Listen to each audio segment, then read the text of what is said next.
On cue, Stage 3 of Dr. Wily's Castle / Pagoda / Fortress / Hideout / Laboratory. But whatever you want to call it, we're in the home stretch. And Stage 3 takes place in the castle's inner moats. This is a really short level, but it can prove to be annoying because of those fans called yahoos. The yahoos will try to blow you into the death spikes. Not an appealing thought. Thankfully, they don't take many hits to destroy. You can also take out the Gabgios for some health. If they drop it, of course. And I need to check on my weapon power. I need to see how it's doing. Okay, pretty good. I'll need to refill the Silver Tomahawk, because that is Dr. Wily's weakness once we get to him, of course. And I'll also need to restock the plant barrier if I get the chance.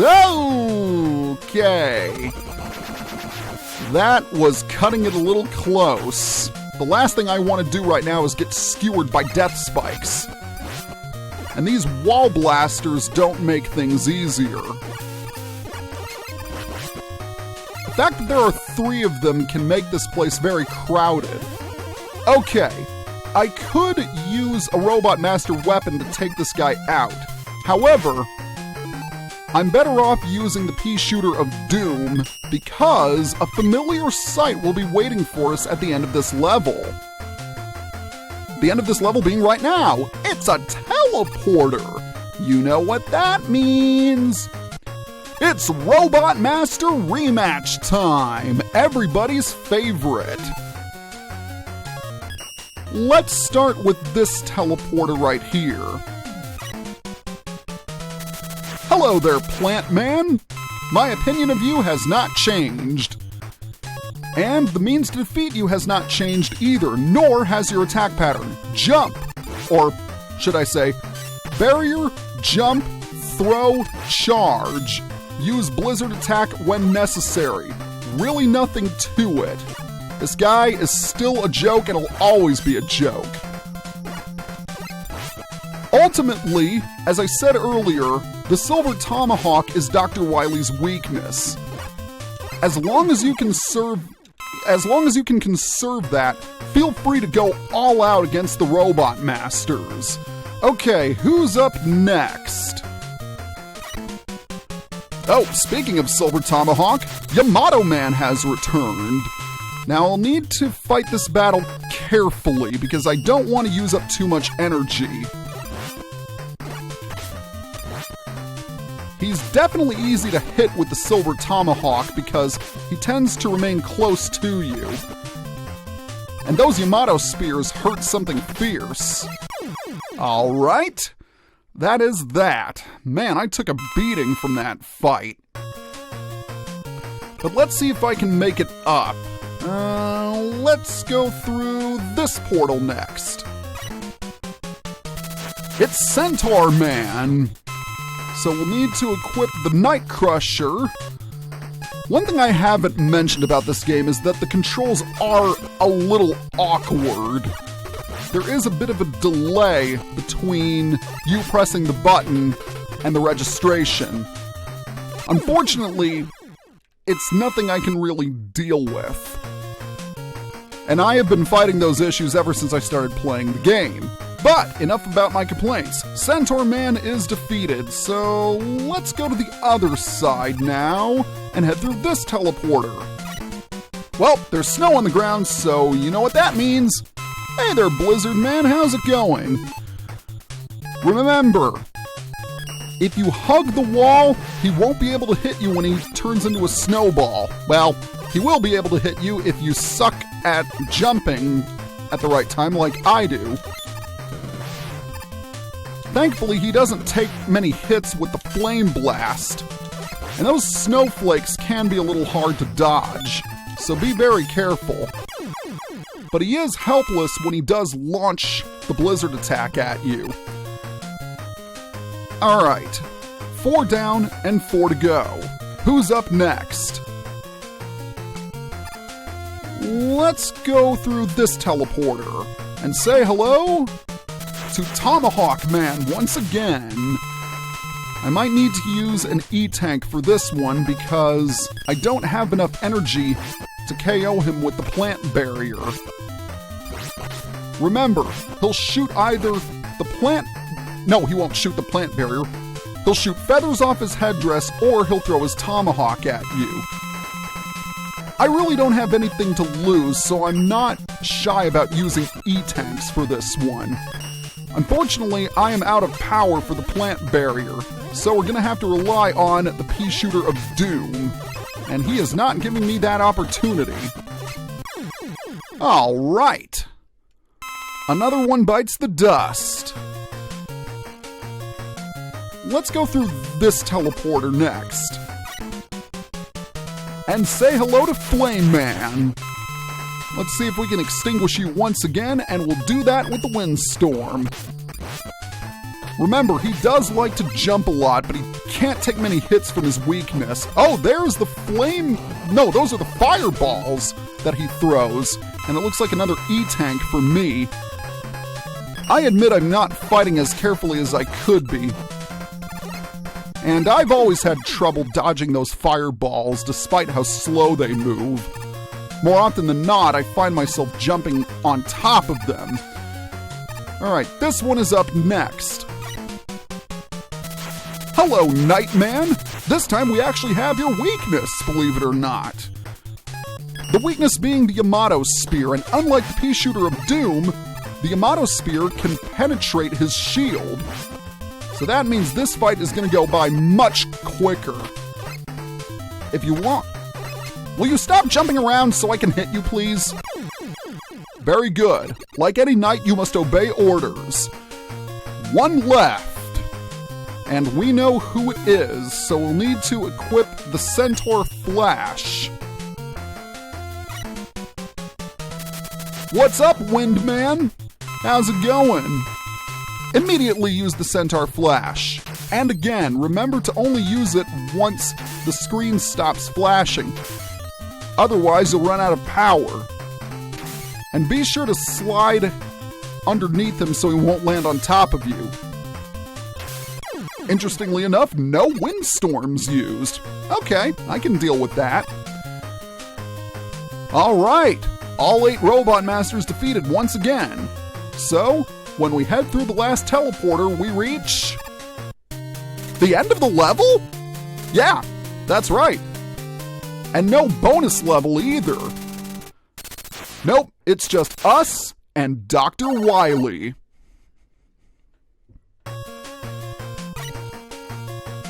Just like the last level, this one is also incredibly short. But before we jump down and take the leap of faith, I want to equip the Silver Tomahawk, because there's weapon power that we need to collect in order to fully restock the Silver Tomahawk.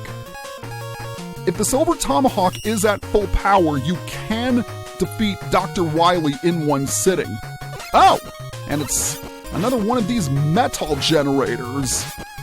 Unfortunately, we don't have the height advantage like we did last time. Oh, you jerk! Die! There's no point in us collecting that weapon capsule.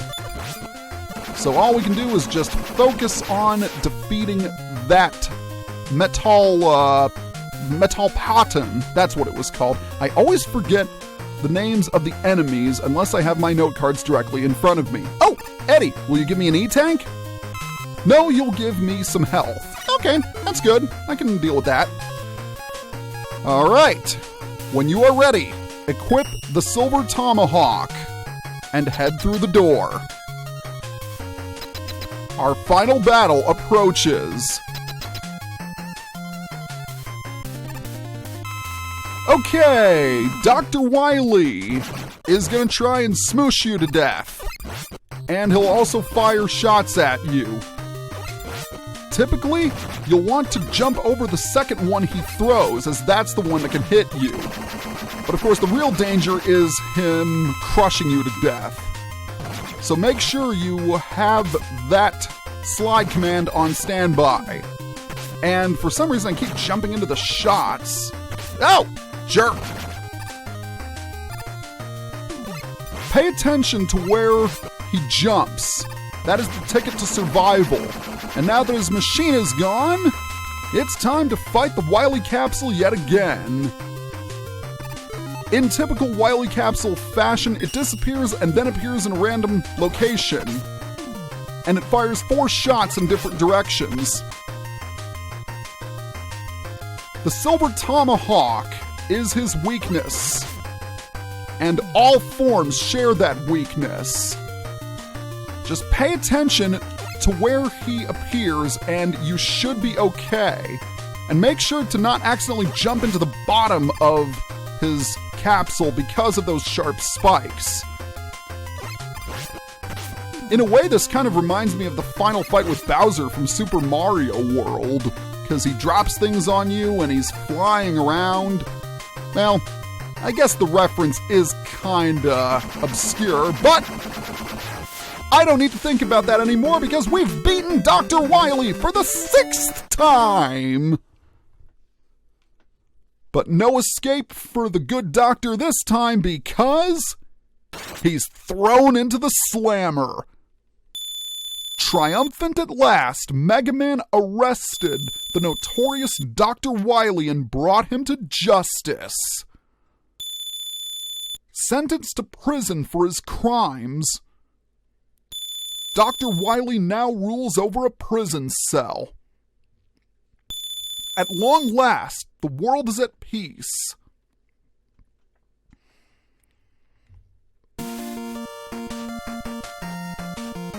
And with the world at peace, we have completed Mega Man 6. So let's take a look at the Robot Masters we defeated along the way. Good old Blizzard Man from Canada who's dancing to the beat.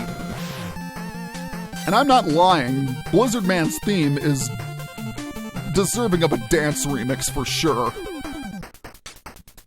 And we can also see who designed the Robot Masters as well. We can also say hello to Centaur Man in Greece.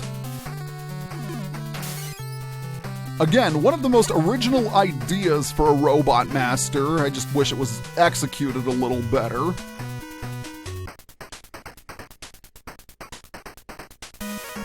And there's Flame Man in all of his fiery glory. Once again, I could have gone after Flame Man first, but I always have trouble dodging those fireballs. I do like the fact that we hear a small snippet of every Robot Master's theme. And Nightman still wins the award for the coolest battle arena with those banners hanging in the background. Although, why did the walls have to be magenta? It would have looked cooler if they were green, or like a dark green or a dark red. And as I said earlier, Nightman along with Windman were the 2 Robot Masters designed by the fans. And yeah, I guess we can mention Plant Man, although no one really wants me to mention anything about him because he's Plant Man! Sorry, I almost got angry again. Well, we don't have to see him ever again. And there's Tomahawk Man. I still think he's probably the coolest looking Robot Master in this group. In fact, he might be my favorite Robot Master in Mega Man 6 now that I think about it, because I also liked his stage a lot.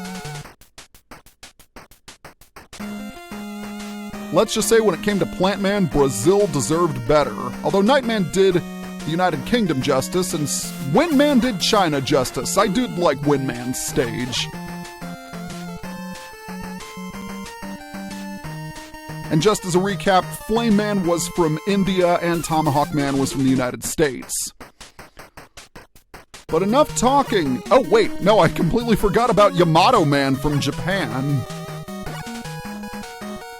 And Yamato Man probably has my second favorite theme out of all the Robot Masters. And I know I mentioned this back at the end of the Yamato Man video once we were collecting the beat letters, but the Robot Masters stages change after you defeat them in terms of aesthetics, so they look slightly different. Okay, with all of that out of the way, Mega Man 6. This was a lot of fun to play. It's definitely up there with Mega Man 4 in terms of my favorite Mega Man games. Although nothing will top the original trilogy, well, with the exception of one game that we'll play a little later. This one went pretty well. I definitely think Mega Man 6 is underrated as far as how good the other Mega Man games are. In fact, in my opinion, it's probably the most underrated. Nevertheless, I had a great time playing, and I'm not 100% sure when I'm going to start playing Mega Man 7. That could be a while because I don't know Mega Man 7 nearly as well as I do 1 through 6. So it's gonna take me some time to get used to the game, but I'll have it done eventually. For now, I want to thank everyone who watched my videos, and this will be the end of Mega Man Legacy Collection Volume 1. See you guys next time.